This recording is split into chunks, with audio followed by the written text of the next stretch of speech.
Bienvenue sur Intermat et World of Concrete 2018.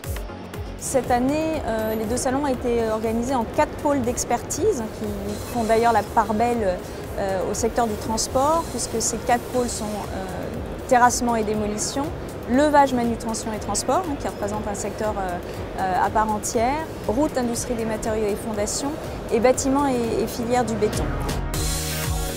Donc nous avons dédié un hall complet au transport.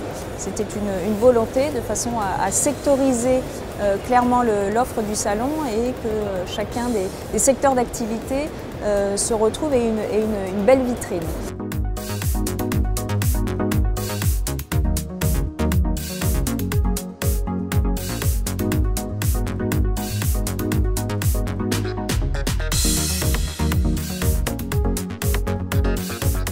Intermat et World of Concrete 2018 s'ouvrent dans un contexte marché qui est favorable. Donc ça, c'est effectivement de bons auspices.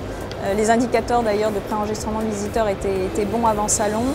Sur les grandes tendances détectées au global sur le salon et qui s'appliquent aussi au secteur du transport, beaucoup de motorisation alternative, ça c'était vraiment quelque chose que nous avons détecté au cours des Intermat Innovation Awards, et puis aussi beaucoup de motoristes qui sont présents avec des moteurs hybrides ou 100% électriques, et donc ça c'est vraiment quelque chose qui était vraiment très prégnant, très visible, une grosse différence par rapport à l'édition 2015 et qui concerne effectivement tous les chantiers d'application, des machines compactes mais aussi aux machines de transport.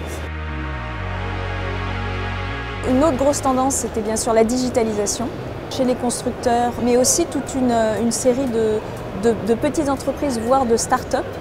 Le but d'avoir ces 14 start-up, c'est sur les différentes thématiques de l'innovation qui nous intéressent, la digitalisation, l'économie du partage, la robotique, d'avoir autour de nous un panel de jeunes entreprises avec des solutions à apporter au marché et de les confronter justement au visitorat d'Intermat pour voir lesquelles sont efficaces, lesquelles sont à essayer.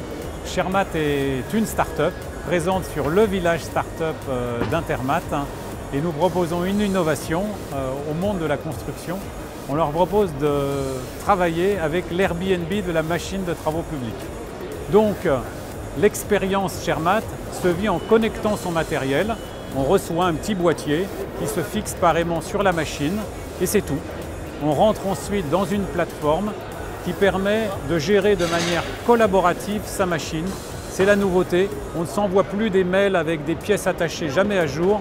On travaille tous ensemble sur un espace collaboratif où on a toutes les données nécessaires pour mesurer l'état de fonctionnement de la machine. C'est ce qu'on appelle la partie digitale de Shermat.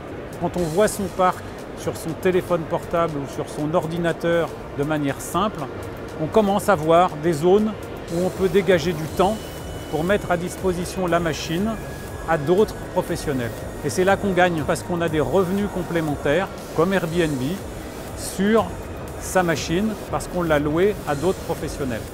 On a un marché français qui est porteur, qui est dynamisé par le chantier du Grand Paris, Société du Grand Paris qui est d'ailleurs présente sur le salon, par la perspective des Jeux Olympiques de 2024.